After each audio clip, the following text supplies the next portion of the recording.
Welcome to episode 56. Hey, this is John Lee Dumas of EO Fire, and you're listening to Who Did That Voice, where we take an in-depth look at voiceovers. Finally, warmer weather is here, and there is no better time than right now to book your vacation getaway with 3D Travel Company. Head on over to our website at www.whodidthatvoice.co and click the Book Now button on the left-hand side. They give a complimentary quote so you can get an idea of what it will cost to take your summer vacation. For a limited time, Who Did That Voice listeners can receive a Disney gift card for qualifying Disney and Universal trips, booked and traveled by the end of 2017. Hurry and book today so you can travel away. Welcome to Who Did That Voice, the show where we take an in-depth look at voiceover. And now, here's your host, Trenton Larkin. Hey everyone, and welcome back to the show. Today's special guest voiced Chip on Beauty and the Beast back in 1991. Told you she was pretty, Mama, didn't I? All right, Chip, now that'll do. Slowly now, don't spill. Thank you. Want to see me do a trick? Chip, Oops, sorry. that was a very brave thing you did, my dear. Oh, listen to me. Jabbering on while there's a supper to get on the table. Chip. Bye. Today's special guest also got to voice Flounder on the Little Mermaid animated TV show back in 1992. What's your name? I'm Ariel. What's your name? I'm Guppy number 35, but my friends call me Flounder. Then I'll call you Flounder. And last but not least, our special guest was Peter Shepard on the movie Jumanji back in 1995 with Robin Williams. A law of Jumanji haven't been broken. You will slip back even more than your token. You tried to cheat? No, I tried to drop the dice so they land on 12. Oh, okay, honey. Well, that would be cheating. Peter, your hands! Look at your hands! Now sit back, relax, and enjoy the show. Hello everyone, and welcome to another episode of Who Did That Voice. Today on the show I have Bradley Pierce joining us. Bradley, thank you so much for coming on the show today. Oh, no problem. It's going to be fun. Well, Bradley, the very first thing I always like to do when I have a special guest on the show for the first time is we'd like to get just a background on them, and how did you get into acting, and more specifically voice acting? Well, I got into acting when I was really just a child. I was 6 years old, almost 7. And I worked. My mother and grandmother owned and operated a restaurant in Arizona that was kind of a touristy destination, and it was visited a lot by executives from different movie studios and TV shows and stuff like that because they used it as a location. And I was helping out. You have to keep a 6-year-old boy busy, otherwise he gets bored. Yeah. So I was, delivering bread to tables and whatnot. And at one point, a group of executives, and if I remember correctly, they were from Fox Studios, but I'm not sure, asked if I had any interest in being an actor. And I did. And so I convinced my mom that she should talk to them. So they gave me the names of some agents, gave her the names of some agents out here in LA, the process of how to get headshots and all that stuff. And after a couple months of convincing, she decided to go ahead and let me give it a shot. We planned to come out to California for a total of 3 days. We were going to meet with some agents on the first day, and then go to Disneyland on the second, and then do the Hollywood sites on the third day, and then drive back to Arizona. But one of the agents we met with suggested that we should stay out here because she thought that I would be able to get work, and if she did get me work, then we would stay out here and be under contract with her for 1 year. And if I didn't, then go back home, no harm, no foul. So we stayed. A couple weeks later, I booked my first commercial. A couple weeks after that, I booked another. A couple weeks after that, I booked another, and it just grew from there. Never really did go back home. A few months after that, I finally went to Disneyland. But, it was definitely a change of plans, and it just sort of worked out. It's one of those kind of discovery stories that worked out really well. Wow. It was a few years before I started doing any bigger projects. My first projects were all, video things, and I did a Hallmark Channel thing. Was my first voiceover. It was The Emperor's New Clothes. That was the job that finally got me into the union. Nice. And it was literally just I think I was a rabbit. I don't remember what kind of animal I was, but I was the one kid in the entire town that was willing to say that he didn't see the Emperor's clothes. Okay. He's not wearing any clothes. Based on the old Aesop's fable, where nobody wanted to look like a fool, so they all did. Eventually just kind of snowballed into a career that worked out great, and kept me in the industry for many years. When I was about 16, I decided to take a little bit of a break to try to be a normal kid. Yeah. Because I wanted to go to high school prom, and I wanted to do, football games and all that stuff, which I wasn't really able to do as much with the business. And then realized I loved the industry. I loved acting. I loved filmmaking in general. So I've stepped back into it again. I've been producing some of my own films and acting in some really interesting independent projects, and still doing some voice work here and there. Well, that is fantastic, Bradley. Thank you so much. I love to get, a rich background on my guest, and you've really given us a great perspective of who you are as a young boy growing up into the man you've become. It's really exciting to get to talk with you because when I realized who you were and the projects that you've worked on, like when you played Chip on Beauty and the Beast, which released in 1991, I was like, holy cow, this is super awesome. And that's just one of the amazing projects we'll talk about today. But what was that process like for you getting Chip, and how did you get to work on that wonderful Disney masterpiece? Well, Chip kind of grew out, very organically through auditions. I had actually met the voice director for it on an earlier project, but I got submitted through my agent to audition for it. Went into the Disney Studios, did the reading of, I think I had, some copy from some other project, because there's 3 or 4 lines that I did for the audition. But Chip actually only had 1 line initially, so they were just giving me a little bit more to work with for that. Yeah. And then it was, I was going to say almost a year before they actually called me in to do the first recording. And it was just the first line, "Mama, there's a girl in the castle." That was it. That was the only line Chip had. Then a couple months later, they called me in to do another one. A couple weeks after that, they added a couple more lines, and they just kept adding more lines and more scenes. And eventually, Chip sort of became one of the, primary, I'd say, 6 characters in that film. Oh, absolutely. Yeah. Your voice when you voiced Chip was just so sweet and so cute. And he is just one of those iconic characters that when I think of Chip and I think of Mrs. Potts, it's kind of one of those things where you think of a character and it kind of leads on to every other character that you think about, and Chip became so iconic just because he was such a cute, sweet little character. And it's great to see that he actually got to develop more and that you got to voice more for him than he originally was supposed to have. Yeah, it was an amazing experience. I had never thought, in wildest dreams that I would be part of anything that big. Like I said, Disneyland was one of the reasons I originally had come out here, and then getting to be a part of something by Disney is just amazing. And how old were you back then, Bradley, when you did Chip? I was 7.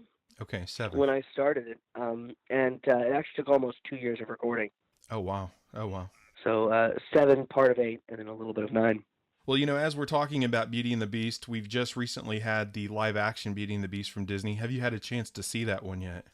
Yeah, I've actually seen it a couple of times. Went to a screening of it, and then I've seen it a few additional times, and I really enjoyed it. I thought it was really visually interesting, beautiful.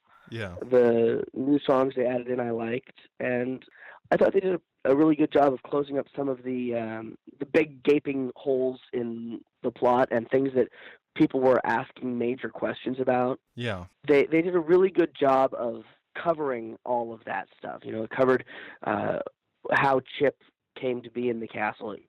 How Belle was able to lift the beast onto the back of her horse after the wolf attack. Yeah. Little things like that had been, because people have been asking me questions about this stuff, and I'm like, I have no idea. Yeah. It's just part of the Disney magic, and they did a really good job of answering those questions, I thought. Absolutely. Yeah, when I saw it, I had reservations because I love the animated version that you worked on, and I went in with it, with an open mind, trying to say, okay, well, let's see. And I loved it because it harkened back to the animated film, but like you said, it was its own thing. And so it gave me, it made me feel like a little kid again, watching the original Beauty and the Beast that you worked on in 91. But it was a new project that brought me joy from that whole expansion of time to the new movie they just did. And I just thought it was amazing. I thought the cast was amazing. And I'm glad that you enjoyed it too, because it blew my mind out of the water. Yeah, I think it was a really well done project. And I think it really fits with the overall Beauty and the Beast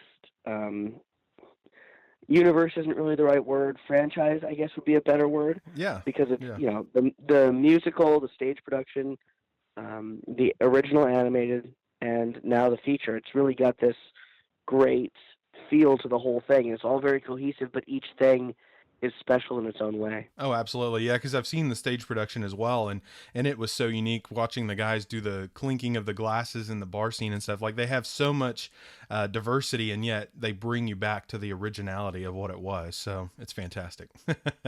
Yeah. Besides Beauty and the Beast, you worked on the Little Mermaid animated TV show, and you played Flounder on that. What was that like, getting to come back just a year later, when that roughly came out, playing another iconic Disney character? Well, that one was interesting because I was just a fill-in voice for a few of the episodes. Okay. What was really interesting about it is that was me. I didn't have any kind of creation of character on that. It was really just trying to be as true to the original as I could.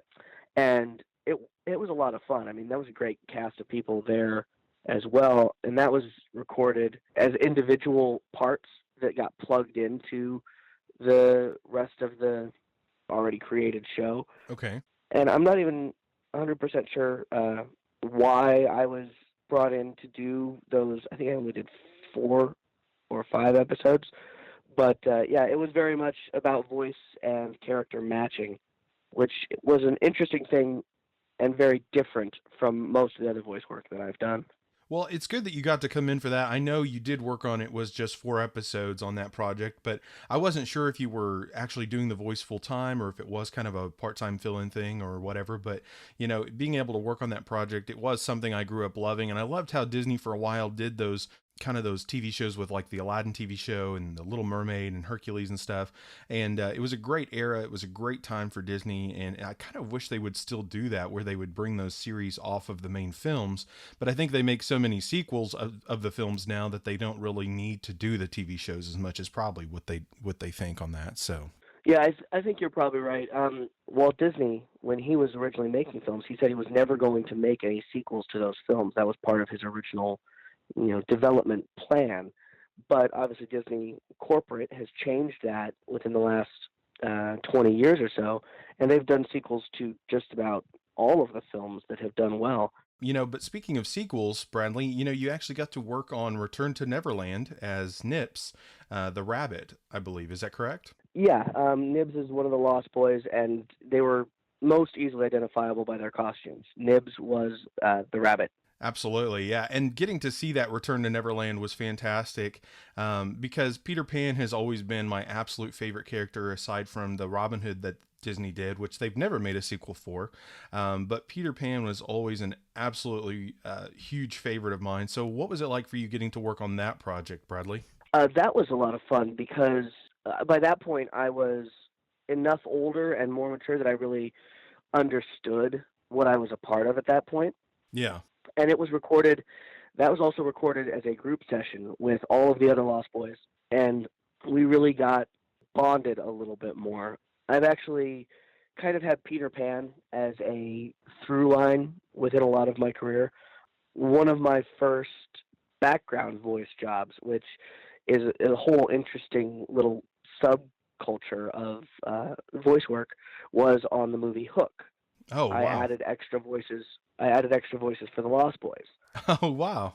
and so I did that. And then with Return to Neverland, I was one of the Lost Boys. Specifically, I was Nibs, who it was originally a two-line character in the first film. In the original Peter Pan, Nibs speaks twice. That is identifiable as his, and so I was kind of voice matching that, but getting to build the character, Oh, which was a awesome. lot of fun. Yeah. And I worked with some great people in that room, you know, and so that was fun. And it's sort of been something I can keep going back to, and it's really fun, really a lot of fun.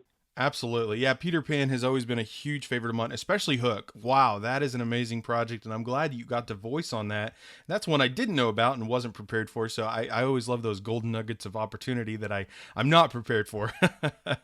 One of the interesting things about background voice work is it's almost never credited.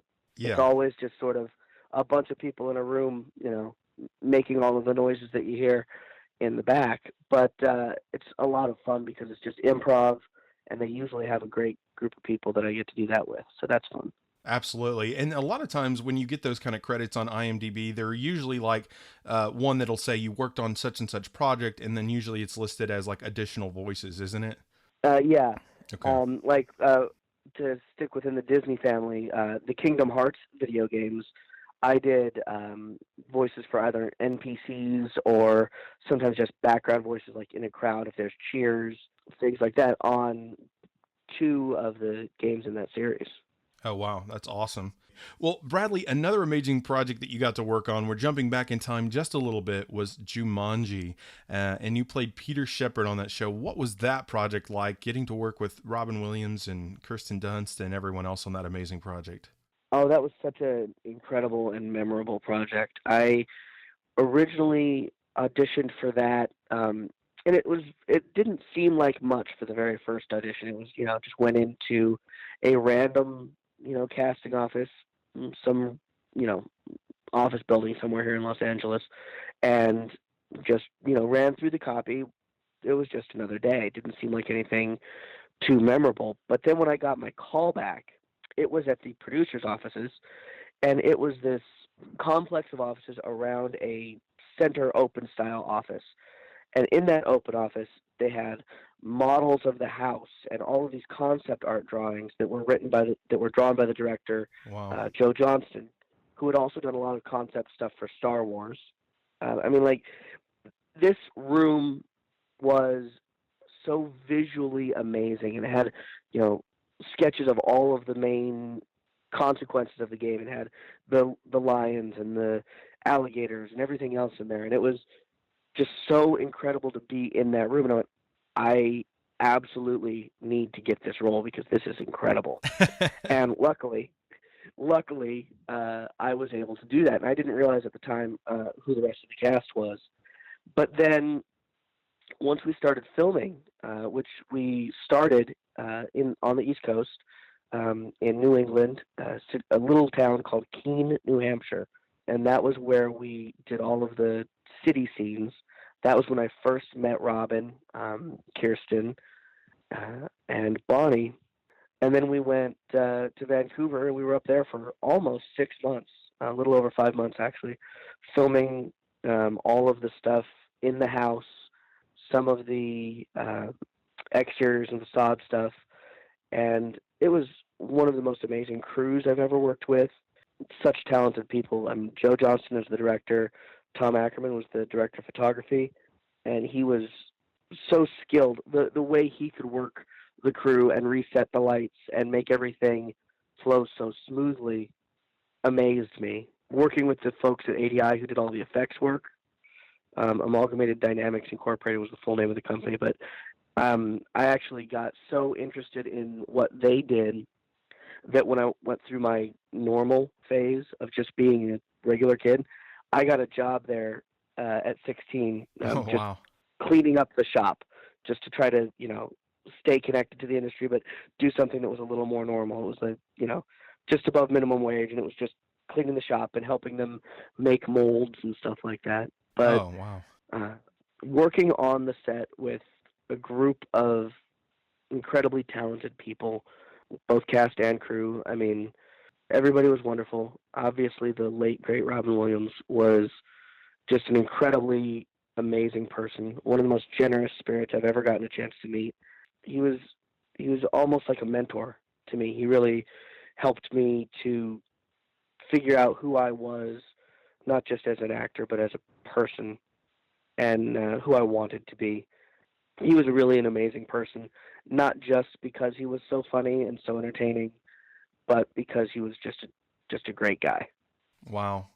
And I love getting to hear these behind the scenes stories, but especially about Robin Williams. He was just such an amazing actor that really inspired me as a kid, especially when he played Genie in Aladdin. And I wish I would have had the opportunity to know him, but at least I have the chance to get to know him in part through you, Bradley. And I think what you speak about Robin is very much like sharing the legacy that he left behind the scenes. And I think it's amazing that he was able to help you kind of realize where you needed to go with your career and your life. And that he sounds like an extremely wonderful man, always as I imagined. And thank you. I cannot thank you enough for sharing that with us today, man. You're welcome. Yeah, it's my honor to be able to have worked with him. Over the course of the time we worked together, too, it was really fantastic because he said that Robin Williams never meets anyone. That's why he's always in character. He's actually very shy. So the way he deals with meeting somebody new is by having almost like gatekeepers in a way. The Russian will meet them first, and then he gets to meet, the other people that he has as these characters. Yeah. But over the course of almost 6 months, I actually got to know him and get to see more of who he was when he wasn't in character. Yeah. There were times when we'd be hanging out. His son is almost my age. So we would go, he'd be taking his son to the zoo and he'd say, hey, do you want to come? So I would go, out for the day with he and his son. And I really got to see Robin Williams just being a dad, just being a guy. Oh, wow. And that version of Robin is more, I'm not going to say more memorable, because that's not true, but definitely more of a cherished memory. Oh, wow. Because yeah. I know that there were so few people who got to know the true man behind all of those characters. Yeah. And I was, it was wonderful to get to know that version of him. Wow. Bradley, thank you so much for sharing, man. I mean, just the fact that you got to be on Jumanji was amazing, but especially the stories with Robin. That movie's always been something that really hit home for me because it was just so unique and so exciting to see this board game come to life. It was just so unique. Right now they are actually working on a second Jumanji project. I'm sure you've heard, and it's going to be coming out soon. And I'm kind of excited to see what they're going to do. And I'm glad it's not a remake. It's actually kind of, I believe, something that takes place after your storyline. So, when I first heard about the Jumanji reimagining is what they initially released it as, I was really quite frustrated. They made the announcement 3 days after Robin Williams passed. Did they really? Oh, man. They did. And I actually got stopped by TMZ, and they asked me about it, and I called Sony all kinds of names. I said it seemed greedy, and I can't even remember the other things I said. But as I learned more about it and found out that it really is almost a sequel. It shares the name, but other than that, there's very little it has in common. And I actually know quite a bit about the storyline. I think they've revealed now. I hope they've revealed, because if they haven't, then I might get in trouble for revealing it. But that it's actually a video game now. Oh, it's a video game. That part I didn't realize. Okay. It's a video game, not a board game. And the characters that are played by the four actors are the avatars within that video game. That part I knew, yeah, that they actually, like, the nerd becomes the buff guy, and it's kind of like all the different characters, like the pretty one becomes the geeky nerd, and like some stuff like that. So yeah, Yeah, and so basically it's the same concept as the original Jumanji, in that the game helps all of the people who are playing it with whatever their major issue is. Yeah. You know, Yeah. and so it's got that, but it almost feels to me like it's a completely separate story that really only shares the Jumanji name. Yes. Yeah. And so I'm a lot more okay with that. I really didn't want them to be trying to reboot the 95 film, because I feel like it didn't need that. Yeah. Yeah. Yeah. I kind of had the same feelings about it when I first heard that announcement. Bradley was, oh, how dare they? But, you know, now as I've learned, kind of like you, that the project was going to be kind of a different thing where the characters were becoming avatars. And I heard the perspective of this one is going to be more that they're inside the game versus the game coming outside to the real world. I was like, oh, okay, this is like a totally different concept, but it's the same, you know, kind of universe or whatever, or feel. So I was like, I'm okay with that. But it did kind of feel like, I did kind of remember it coming out around the time Robin Williams passed, and I was going like, really, guys? You know, like, but I'm glad that it's not what we originally thought it was going to be. So Yeah, and it seems like it's going to be really entertaining. I have seen some of the artwork. I actually was able to check out The Rock's costume when it was being made, and actually because he had released some statement that he really loved the original, I actually signed the inside of his belt. Oh, nice. Awesome. His and also his stunt double, who is his cousin. I signed the inside of both of their belts. So, you know, that's the closest to being a part of the project that I got to be. But I think that's kind of a fun little thing. Well, that's a fun behind the scenes fact that who else is going to know that? You know, now I do, and my listeners will too. And thank you for sharing that, Bradley. I really appreciate it, bud. No problem. Well, behind the scenes magic brought to you by Who Did That Voice. Thank you very much, Bradley. Yeah, absolutely my pleasure. That was fun. Absolutely. Well, you know, another awesome project you got to work on was the Lego Movie video game, where you played bad cop, good cop, super awesome character. Loved the movie. And I'm so glad that you got to be a part of this project. It came out in 2014, so a more recent project that you've done. And what was that like, getting to work on that awesome video game? That was a lot of fun for a few different reasons.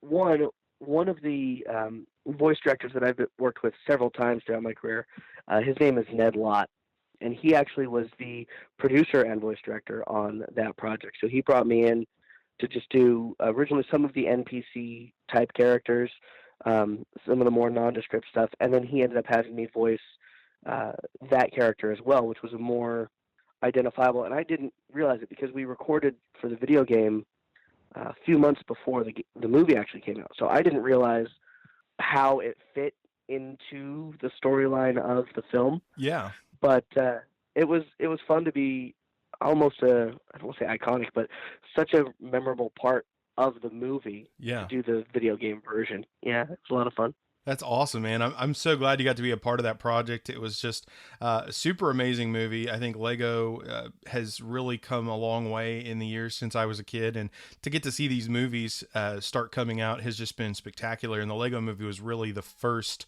I believe it was the first one that we got to see, and it was just so amazing. I think Liam Neeson actually did Bad Cop, Good Cop in the film, so to get to voice that for the video game, that's super iconic, man. Super epic. Yeah, yes, it was. And again, I didn't realize I was doing that character at the time. And you're like, who voiced it? Yeah, wait, I'm sorry. Wait, I'm doing whose voice? But it was that was fun. I've always loved Legos just as a toy, and I've liked I played the Lego video games, Lego Star Wars and whatnot. So when they were doing the movie, that was so much fun. I'm glad they're doing that. I also have seen, the other Lego movies, the Lego Batman movie and stuff like that, and I think it's great that Lego's starting to develop these products that are beyond just the building blocks. Absolutely. I couldn't agree more with you, Bradley. Well, do you have social media where people can reach out to you, whether they have questions or maybe they're even looking to hire you for a future project? I do actually. I am at Mr. Bradley Pierce. It's MrBradleyPierce on all of the social media, Twitter, Instagram, Facebook, uh, Snapchat. Trying to think, basically just about anything that's out there, I'll try to pick up on, and that's the tag that I'm using. And then I also have a website. It's www.mrbradleypierce.com, and those are easy ways to get in touch with me. Fantastic, Bradley. Thank you so much for that. You know, I have two final questions for you, and we will wrap this interview up. The first of the two is, what kind of advice would you give to somebody who maybe has a connection with some of your characters from the past, or who just has a love for voiceover and acting? What kind of advice would you give to them? If you wanted to try to get into voiceover and acting in general, this was advice that was actually given to me by an amazing voice actor, Jim Cummings, who is a name that just about any of your listeners should probably know, but he's voiced Pooh and Tigger, and he was on Rescue Rangers. He has done so many different voices, Darkwing Duck. And I worked with him on Sonic the Hedgehog, the Saturday morning cartoon show. And I was talking to him at one point about, the business. And he said, what you have to do is figure out what makes you unique, and then figure out how to make that a part of every character you do. So if you can find your uniqueness and really grab onto it and embrace it, that is a huge part of becoming successful in anything you do, but especially in the acting and entertainment industry. That was probably one of the better pieces of advice I've ever gotten, is to appreciate and embrace your own uniqueness. That, and just chase anything you love. If you really love doing something, if you're really passionate about it, don't let anybody stop you on that dream. That's the hardest part about the acting and entertainment industry. There is so much rejection, isn't really the right word, but there's a whole lot more no's than there are yeses. Absolutely. And most of the time, it has nothing to do with whether or not you're talented enough. It's you were just not quite right. For on-camera stuff, you were too tall or too short, or you had the wrong color hair, or the wrong color eyes, or whatever it is. But it's not something you did. And realizing that is sometimes difficult for people. Absolutely, yeah. So that's something that has kept me going quite a bit, is that, it's not my fault. I just wasn't right. Absolutely. Well, thank you so much for sharing that with us, Bradley. I love asking my special guest advice to just kind of give people a new perspective from, my different people as they come on the show. Well, Bradley, you were talking about Jim Cummings and working on Sonic the Hedgehog, and you played Tails on that show. What was that like, getting to play the iconic Tails from Sonic? That was great. I worked on that for almost 3 years, and actually I left doing that Saturday morning cartoon for Jumanji, and they had to replace me vocally because I was up in Vancouver for so long doing it. But that was great because we all worked together in the same room, which is, I don't want to say unusual, but for TV shows and stuff like that, that was the more common thing. But films, which is what I had done more of, are generally recorded individually. So I got to work with some really amazing voice actors and talents like Jim Cummings on that project. So that was a lot of fun. Well, thank you for diving into that project as well, because Sonic has always been a favorite of mine, especially in the video game aspect, but the animations are always amazing as well. And I believe Jaleel, I'm blanking on his last name, voiced Sonic, who played Steve Urkel. Yeah, Jaleel White was Sonic. And actually, he was not in the room for most of the sessions because he was New York-based. So he actually recorded his stuff separately. But I did meet him a few times. He's a really great guy. Yeah, absolutely. Well, that whole cast was amazing. Like Jim Cummings and Cree Summer was on it, and so many other amazing, talented actors that are still prominent in the voiceover world today. So that's amazing that you got to work with all of them. Yeah, and that was another one of those where I worked with Christine Cavanaugh, who we've also unfortunately lost since, but she was such an amazing voice talent. Rugrats and so many other fun, cool projects that she was a part of. It was a very cool experience, or as Tails would say, that's way past cool, Sonic. The last and final question I have for you today is, what is the legacy that you want to leave behind? Oh, wow. Well, I That's a bigger question than I was expecting. What legacy do I want to leave behind? I think I want to have people remember the joy that they felt escaping whatever, the mundane of the day-to-day with my help to the characters that I played and the films that I was a part of. I hope that they can, have memorable and enjoyable experiences that I get to be a part of. Absolutely, Bradley. I think that's a wonderful legacy. It's definitely to the point, and knowing that you've brought people joy through the projects you've worked on, I don't think there's a better legacy than that, man. Yeah, that's the goal. Absolutely. Well, Bradley, it has been an absolute honor and pleasure having you on the show today. Would you please give us a closeout today as Tales from Sonic? Sure can. Let's go get some chili dogs, Sonic. This is Bradley Pierce, and I was on Who Did That Voice. Well, everyone, I sure hope you enjoyed today's episode with Bradley Pierce, the voice of Chip from the 1991 Disney animated feature Beauty and the Beast. And if you did, please find me on Facebook, Twitter, or Instagram by searching Who Did That Voice. I would love to hear from you.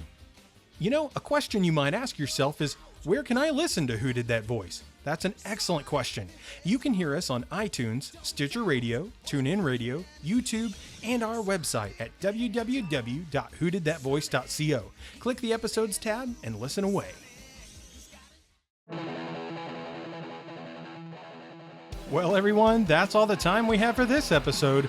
Join us next Friday for our next special guest, Sam Vincent, the voice of Ed with 2 Ds from Ed, Edd n Eddy, and the voice of Crypto from Crypto the Superdog. You won't want to miss this episode. Hey, do you ask yourself who did that voice? Well, if you do, go to our website, www.whodidthatvoice.co, and click on the Episodes tab. Choose an actor, pick their name, and see pictures from the different characters they voiced in their career. Thank you for joining us today. We'll see you next time for more discoveries on Who Did That Voice.